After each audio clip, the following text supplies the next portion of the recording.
Bismillahirrahmanirrahim. Assalamualaikum warahmatullahi wabarakatuh.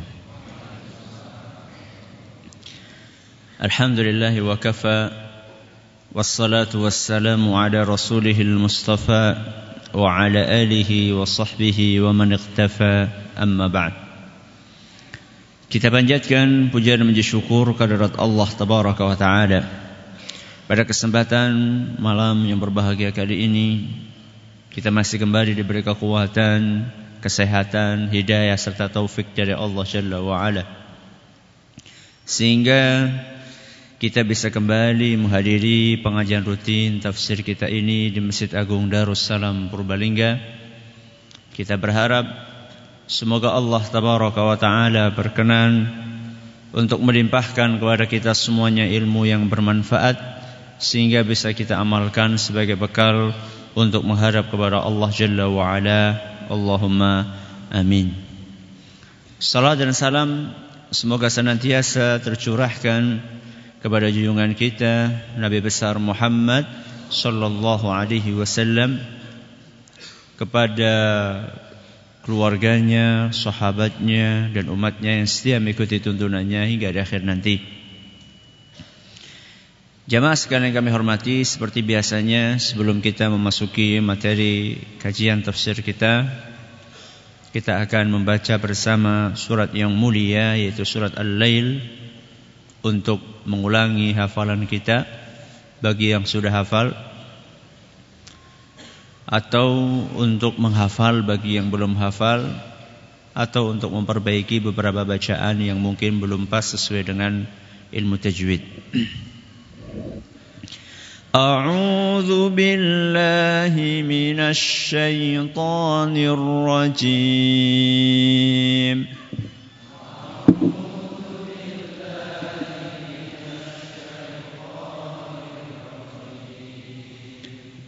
Bismillahirrahmanirrahim.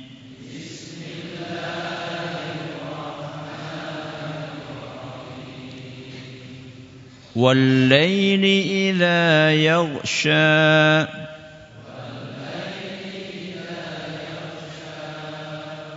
وَالنَّهَارِ إِذَا تَجَلَّى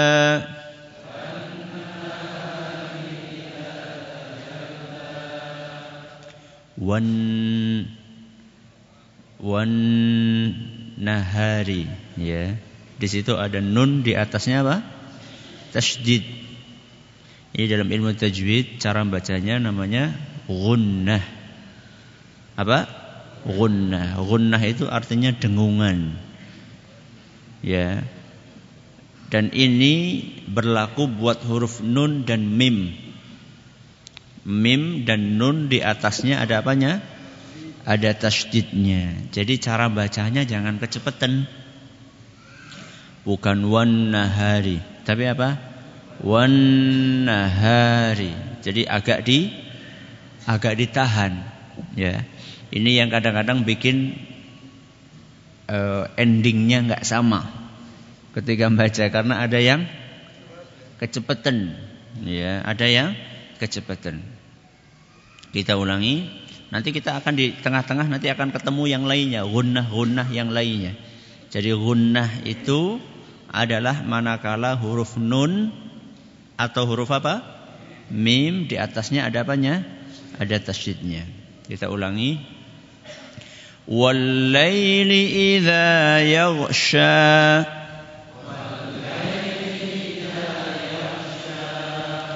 wan-nahari idza tajalla.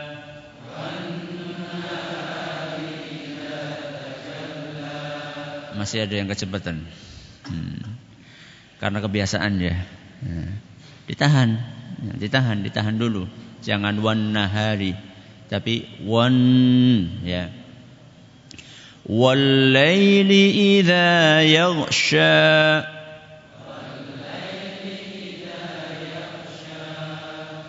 wan nahari idza tajalla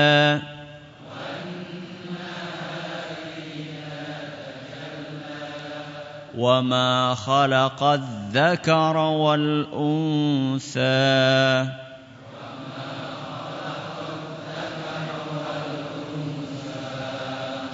إن سعيكم لشتى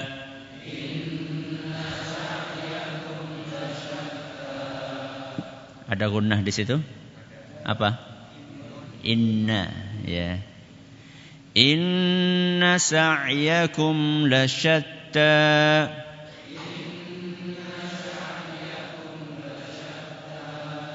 Fa amma man a'ta wattaqa.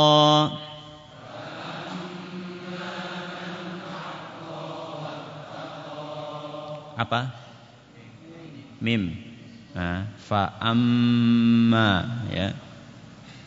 Fa amma man a'ta wattaqa.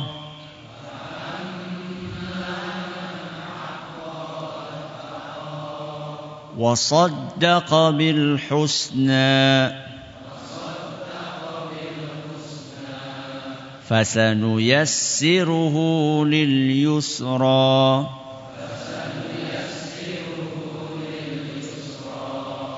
وَأَمَّا مَنْ بَخِلَ وَاسْتَغْنَى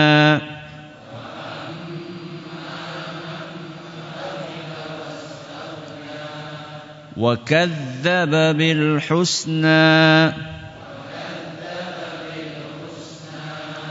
فَسَنُيَسِّرُهُ لِلْعُسْرَى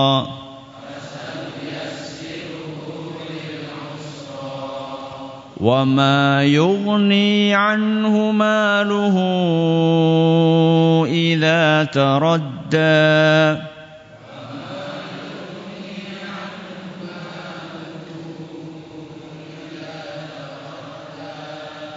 إِنَّ عَلَيْنَا لَلْهُدَى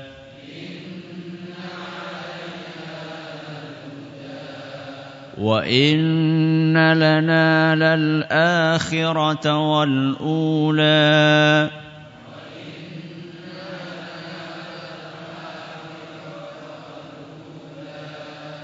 فَأَنذَرْتُكُمْ نَارًا تَلَظَّى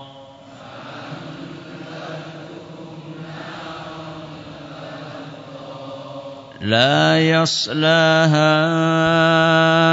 إلا الأشقى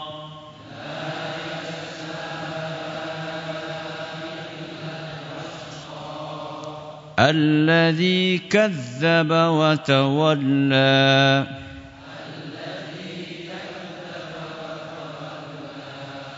وسيجنبها الأتقى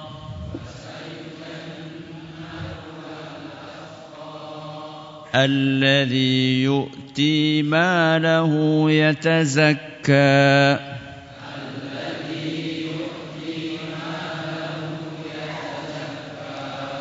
وما لأحد عنده من نعمة تجزى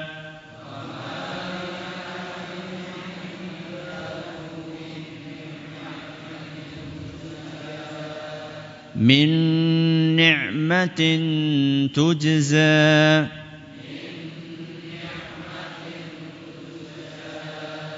إلا ابتغاء وجه ربه الأعلى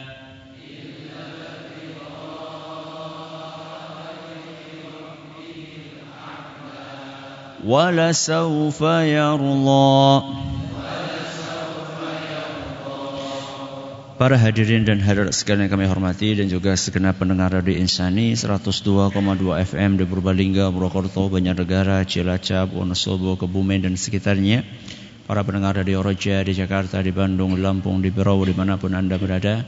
Radio Bas FM di Solotigo dan sekitarnya, radio kita di Cirebon dan sekitarnya, Radio Al-Hikmah, Banyuwangi dan sekitarnya, Radio Sahabat Muslim di Tegal dan sekitarnya, juga para pemirsa Roja TV dan Yufi TV yang semoga senantiasa dirahmati oleh Allah Azza wa Jalla. Pada pertemuan yang lalu kita sudah membahas beberapa poin sebagai pendahuluan dari tafsir surat Al-Lail. Kita awali saat itu dengan apa? Dengan nama surat Al-Lail. Ya, kita sampaikan berapa nama kemarin? Ada 3 nama. Kemudian setelah itu kita bahas apa? Asbab nuzul, sebab diturunkannya surat Al-Lail. Terus keutamaan surat Al-Lail. Saat itu kita berhenti di situ. Keutamaan surat Al-Lail, bahwa surat Al-Lail salah satu surat yang direkomendasikan oleh Rasulullah SAW untuk dibaca ketika sholat Isya. Ada enggak Ustaz keutamaan lain yang lebih spesifik? Ada sebuah hadis yang berbunyi seperti ini. Disebutkan dalam beberapa kitab tafsir, antara yang lain dalam kitab tafsir Al-Baydawi dan yang lainnya. Disebutkan hadis bunyinya seperti ini. Man qara'a surata wal laili, barang siapa membaca surat wal laili, a'tahu Allahu subhanahu wa ta'ala hatta yarda. Barang siapa membaca surat Wal-Lail, 1, Allah akan berikan kepada dia karunia sampai dia puas. Allah akan berikan kepada dia karunia nikmat sampai puas, sampai rela, sampai ridho dengan karunia Allah. Ini yang pertama ganjarannya. Yang kedua, wa'afahu minal usri. Ganjaran yang kedua, Allah akan selamatkan dia dari kesulitan. Tidak akan pernah mengalami kesulitan. Masya Allah. Surat apa? Al-Lail. Kemudian yang ketiga, wayassara lahul yusra, dan akan selalu mendapatkan kemudahan. Urusannya lancar terus. Orang bain-bain ini. Surat apa? Al-Lail. Tapi ada tapinya. Hadis ini dinyatakan oleh sebagian pakar ahli hadis, yaitu Imam Al-Munawi, bahwa hadis ini adalah palsu. Hadis apa? Palsu. Maka jangan senang dulu kadang-kadang kita, kiana hadisnya. Dicek dulu, ya. Kalau kita nggak bisa ngecek, ya tanya para ulama. Kadang-kadang kita nggak bisa ngecek, karena orang mau ngecek itu kan harus punya ilmunya. Ya seperti dokter lah, seperti dokter mau periksa, mau menentukan, hanya sekedar dengar pakai stetoskop, didengar perutnya. Kalau kita pakai stetoskop dengar perutnya nggak tahu apa-apa, ini apa sih? Ya karena nggak punya ilmunya. Ilmu hadis juga sama, menilai hadis ini dhaif, ini sahih, ini hasan, ini maudhu atau palsu, inilah aslalahu, tidak ada sumbernya. Ini ada ilmunya, ya ada ilmunya. Kalau memang nggak tahu, ya fasalu ahladz dzikri in kuntum la ta'lamun. Bertanyalah kepada ulama kalau kalian tidak tahu. Nah, kita sudah tanya tadi sama Imam Munawi. Ternyata kata beliau hadis ini palsu. Ini melanjutkan sedikit tentang keutamaan surat Al-Lail. Momen pembacaannya kapan Ustaz? Ya kemarin sudah kita katakan, momennya adalah dianjurkan untuk dibaca ketika sholat Isya. Kalau baca surat lain gimana Ustaz? Urung hafal. Belum hafal, tidak apa-apa. Rasulullah SAW dalam riwayat lain pernah membaca surat apa kemarin? At-Tin. Pernah baca surat At-Tin. Pernah menganjurkan surat Asy-Syams. Pernah menganjurkan surat Sabbihis. Jadi banyak pilihan. Banyak pilihan. Nah, sekarang poin berikutnya hari ini adalah kita akan membahas surat Al-Lail ini makkiyah atau Madaniyah. Bagi yang mungkin baru datang dalam pengajian ini, kalau yang sudah sering datang tentu sudah familiar dengan istilah Makkiyah dan Madaniyah. Ketika berbicara surat ini Makkiyah atau Madaniyah, itu berarti sedang berbicara kapan surat ini diturunkan. Itu kalau kita baca buku kemudian ini surat Madaniyah, ini surat Makkiyah, itu berarti lagi ngobrol, lagi membicarakan ini surat turunnya kapan. Turunnya kapan dan di mana. Ya. Makkiyah itu dari kata-kata Mekah, Madaniyah itu dari kata-kata Madinah. Makkiyah artinya ini surat diturunkan sebelum hijrah. Sebelum hijrah itu pindah. Pindah dari mana? Dari Mekah ke Madinah. Kalau Madaniyah artinya surat itu diturunkan setelah hijrah. Setelah hijrah dari mana? Dari Mekah ke Madinah. Itu istilah Makkiyah sama Madaniyah. Nah, surat Al-Lail ini Makkiyah atau Madaniyah? Makkiyah atau Madaniyah? Menurut mayoritas ulama, surat ini Makkiyah. Alias diturunkan kapan? Sebelum Nabi hijrah. Hijrah kemana? Ke Madinah. Berarti turunnya di Mekah. Makanya namanya Makkiyah. Ini pendapat mayoritas ulama. Ada segelintir ulama berpendapat, oh enggak, ini Madaniyah. Ini berarti pendapat keberapa? Kedua. Ada pendapat ketiga mengatakan ora, separuh Mekah, separuh Madinah. Ini pendapat yang ketiga. Saya enggak ngarang loh, ini benar dituliskan di situ. Di kitab itu tafsir disebutkan ada sebagian ulama berpendapat seperti itu. Dari tiga pendapat ini yang kira-kira lebih kuat yang mana Ustaz? Wallahu a'lam. Kalau dicermati argumentasinya, kayaknya lebih kuat pendapat yang pertama. Berarti apa tadi? Bahwa surat Lail ini Makkiyah. Dan itulah pendapat mayoritas ulama. Mereka punya argumen. Apa argumennya? Sebuah hadis yang diriwayatkan oleh Imam Al-Hakim. Dan hadis ini dinyatakan sahih oleh beliau, yaitu oleh Imam Al-Hakim. Dari seorang sahabat namanya Abdullah ibnu Zubair.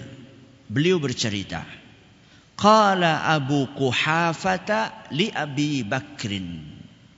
Pada suatu hari Abu Quhafah berbicara kepada Abu Bakar. Ini kisah antara dua orang. Satunya siapa? Abu Quhafah. Yang kedua Abu Bakar. Panjenengan sudah pernah dengar nama Abu Bakar sebelum hari ini? Pernah. Kalau Abu Quhafah baru sekarang. Ya. Tahu nggak siapa Abu Quhafah? Abu Quhafah siapa? Bapaknya Abu Bakar. Oh, malah ngerti nih putrane. Kadang-kadang anak lebih terkenal dibandingkan bapaknya. Jadi panjenengan ini kalau ternyata anaknya lebih terkenal sama jenengan, jangan iri. Kok tuh canom, kudu nyong sing terkenal.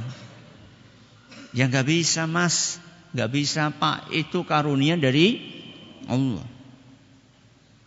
Dan ketika berbicara Abu Quhafah ini sama Abu Bakar, jadi ini obrolan antara ayah dengan anak. Ketika berbicara Abu Quhafah ini belum masuk Islam. Belum masuk Islam. Beliau ini masuk Islamnya telat. Beda dengan anaknya. Mungkin itu salah satu penyebab kenapa Abu Bakar lebih terkenal dibandingkan Abu Quhafah, bapaknya sendiri. Jadi Abu Quhafah ini masuk Islamnya telat. Di akhir-akhir masa hidup Rasul SAW baru masuk Islam. Abu Bakar sebaliknya termasuk as-sabiqunal awwalun. Apa as-sabiqunal awwalun? Orang-orang yang pertama kali masuk Islam.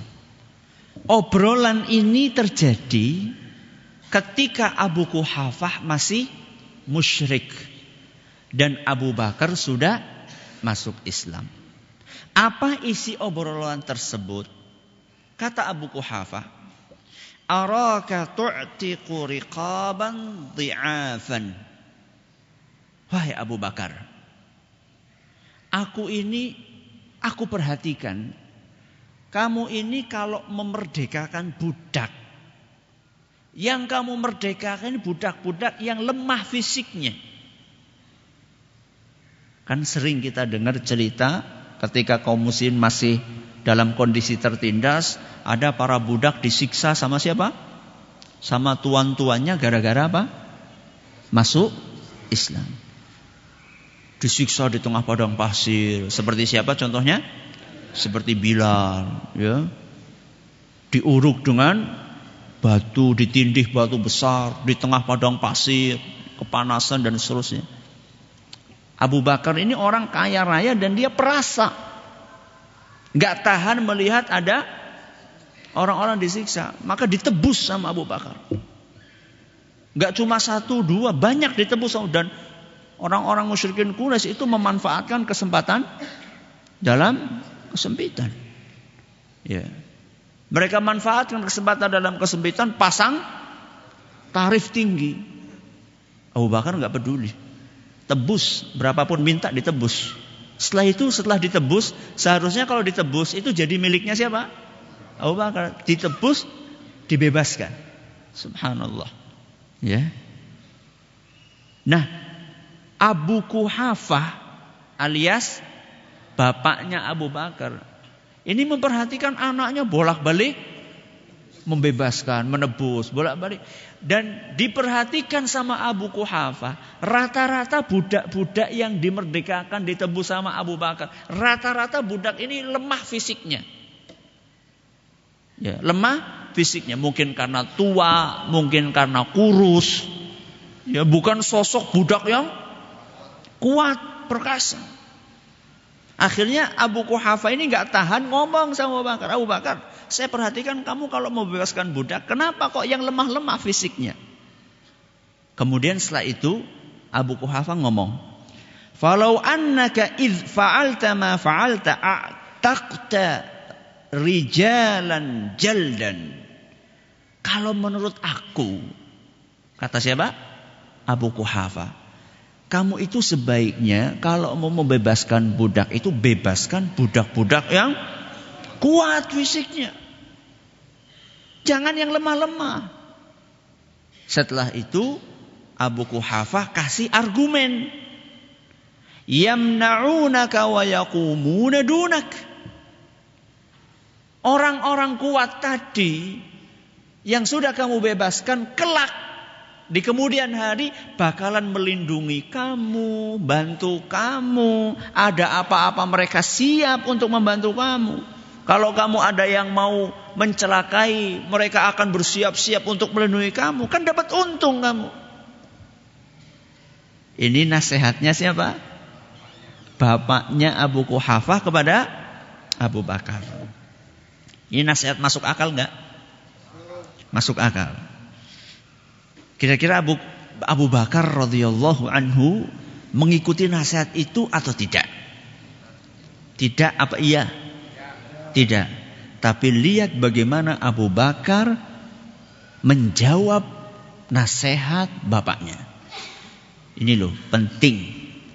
Seni mengatakan tidak kepada orang tua. Ya. Ini yang kadang-kadang anak-anak muda ini terlalu apa? Terlalu semangat. Ketika sudah ngaji, orang tuanya belum ngaji. Kemudian orang tuanya kasih masukan, yang masukan itu menurut si anak enggak benar. Roli gue pak haram gue. Syirik, bid'ah. Ya enggak apa-apa kalau memang betul-betul seperti, tapi bahasanya lihat. Kita lihat Abu Bakar. Faqala Abu Bakrin, maka Abu Bakar pun menjawab, ya abati. Apa artinya ya abati? Wahai ayahandaku. Lihat, baru awalnya saja sudah maknyes di hati, enak. Bukan, ya ora kayak gue pak. Bukan seperti itu. Ini loh namanya seni berbicara. Ya. Jadi seringkali dakwah kita ini enggak diterima. Bukan karena yang kita sampaikan muatannya keliru. Bukan. Kadang-kadang itu dakwah kita enggak diterima karena cara menyampaikannya enggak benar, enggak enak, enggak sopan. Sehingga ditolak sama orang. Ya. Apalagi kita ngomong sama orang tua yang merasa sudah banyak makan asam garam. Sedangkan kita dianggap bocah wingi sore ngerti apa. Ya. Maka Abu Bakar ketika akan menjawab masukan dari bapaknya, beliau buka jawaban itu dengan sebuah kalimat, ya abati, wahai ayahandaku. Wahai ayahandaku, inni innama uridu ma uridu lima nazalat hadhil ayatu fihi. Wahai bapakku, wahai ayahandaku, yang aku lakukan ini, yaitu apa tadi? Membebaskan para budak-budak yang lemah-lemah fisiknya. Tujuannya cuma satu, wahai bapakku.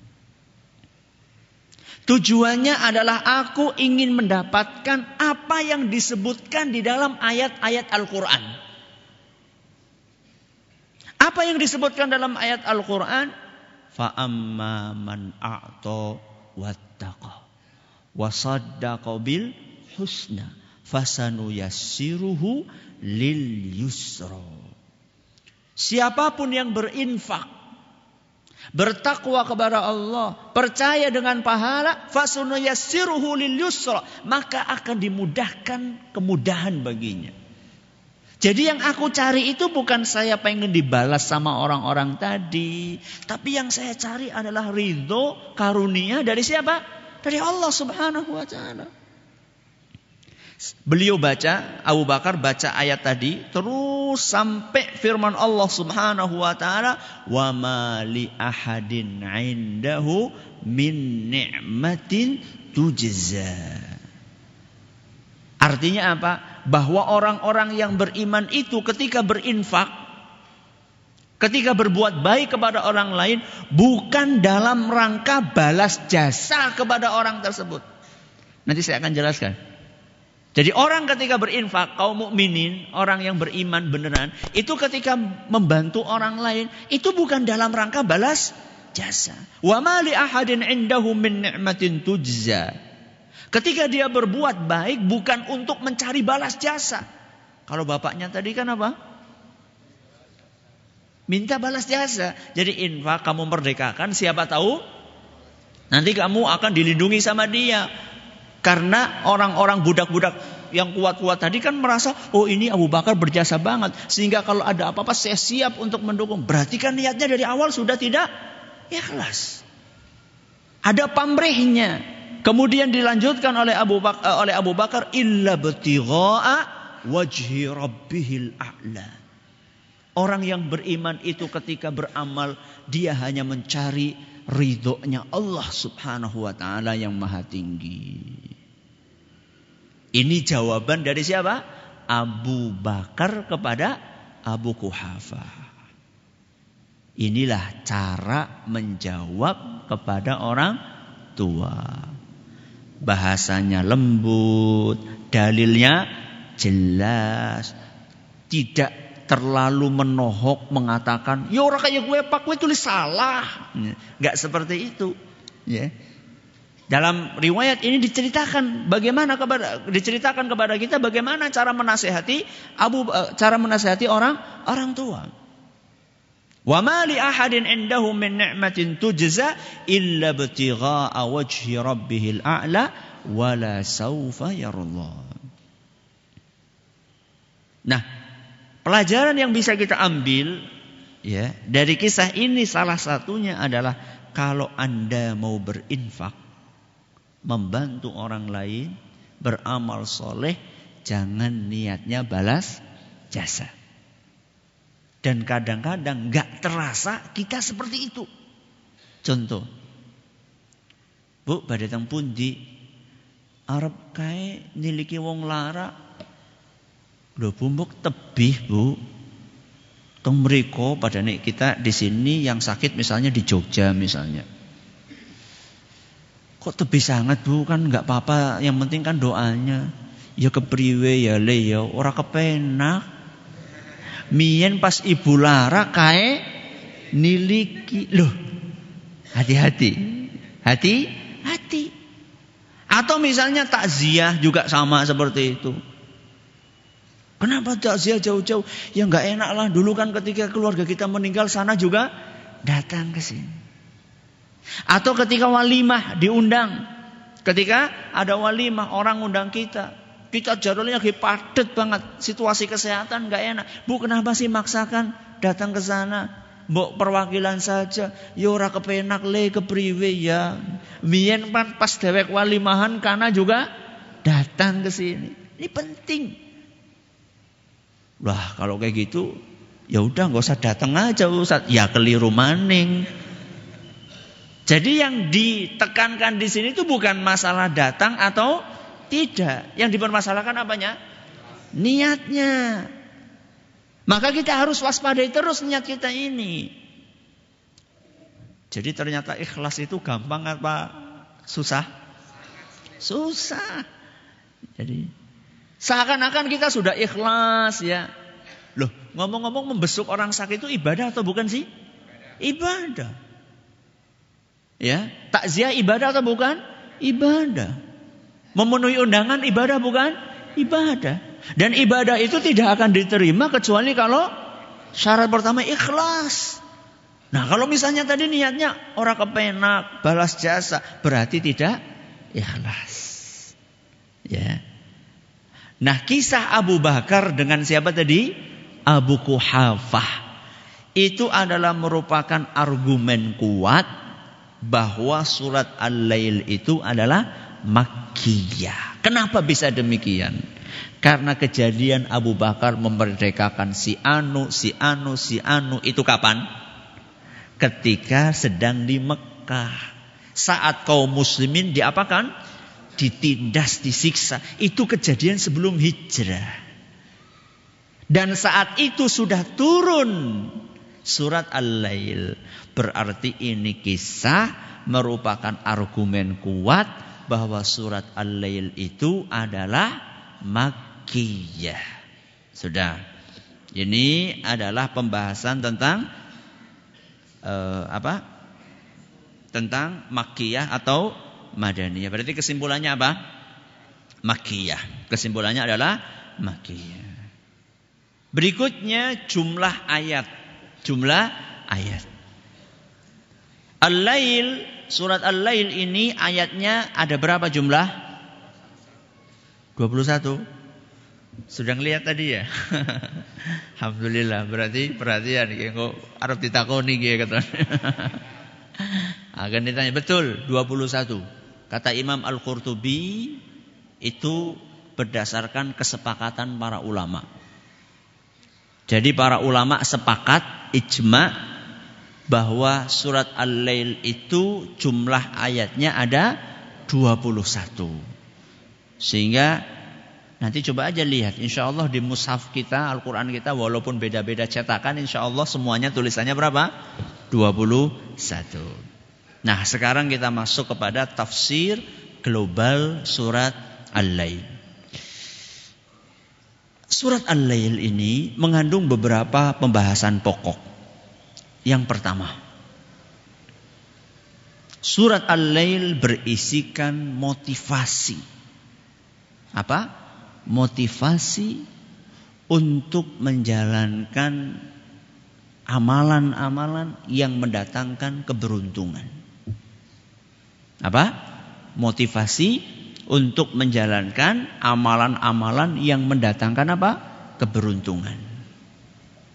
sekaligus peringatan dari perbuatan-perbuatan yang mendatangkan kesengsaraan.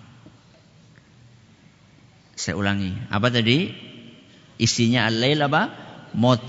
Motivasi untuk menjalankan amalan-amalan yang mendatangkan keberuntungan, sekaligus peringatan dari perbuatan-perbuatan yang mengantarkan kepada kesengsaraan. Inilah tema utama dari surat Al-Lail.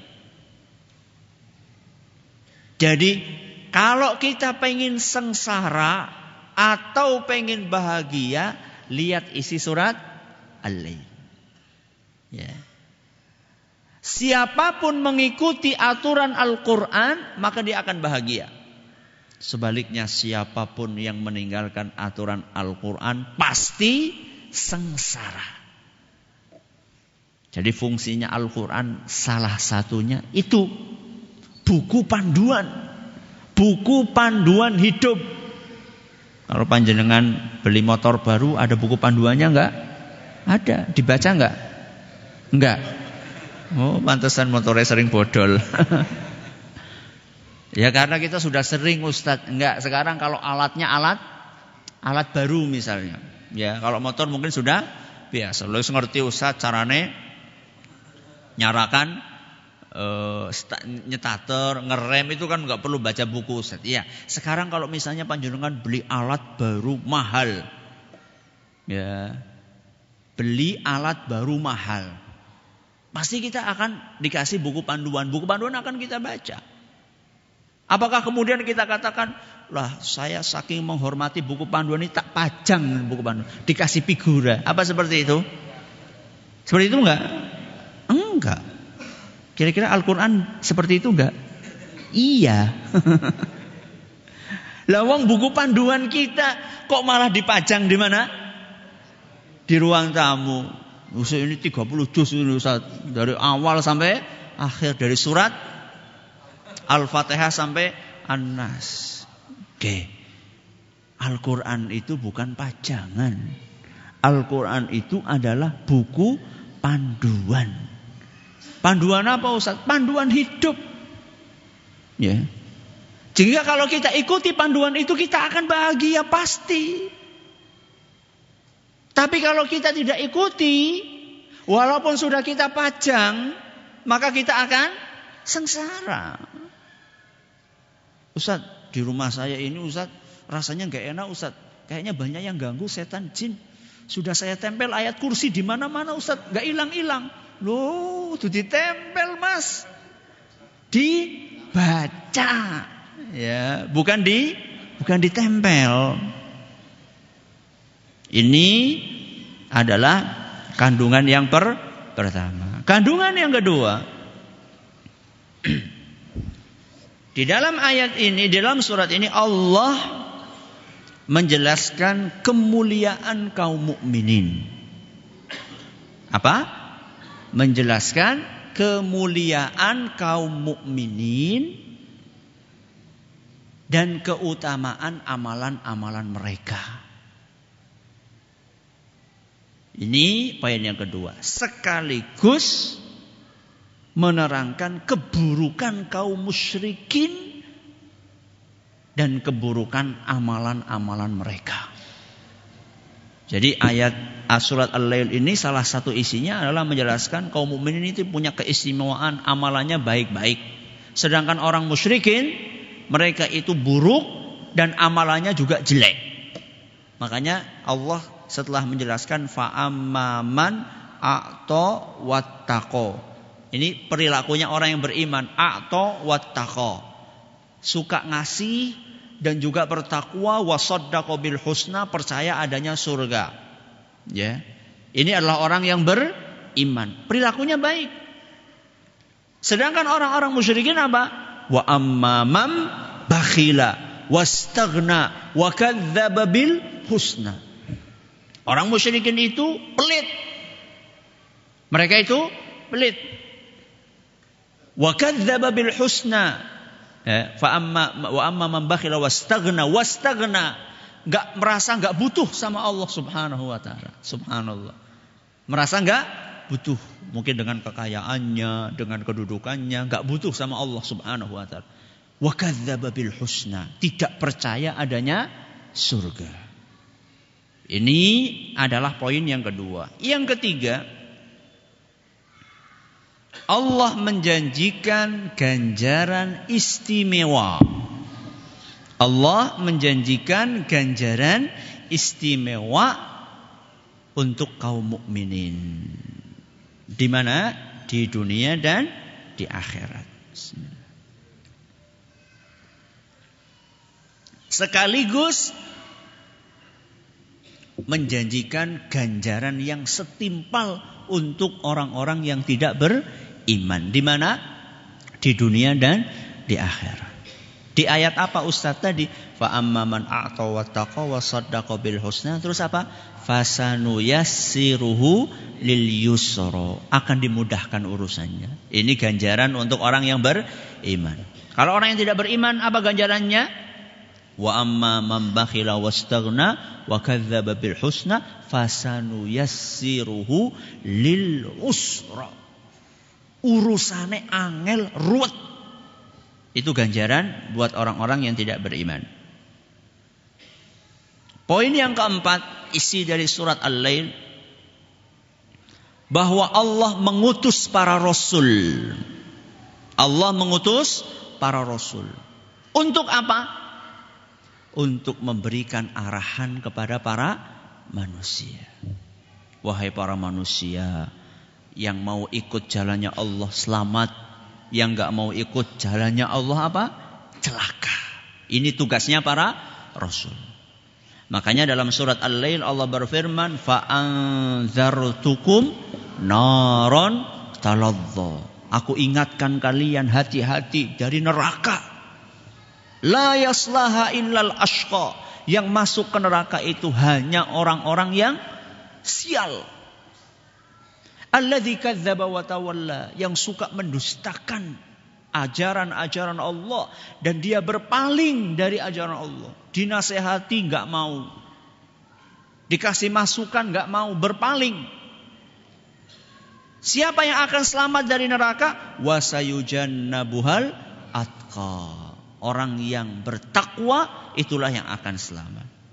Dan yang terakhir, yang kelima adalah hidayah di tangan Allah.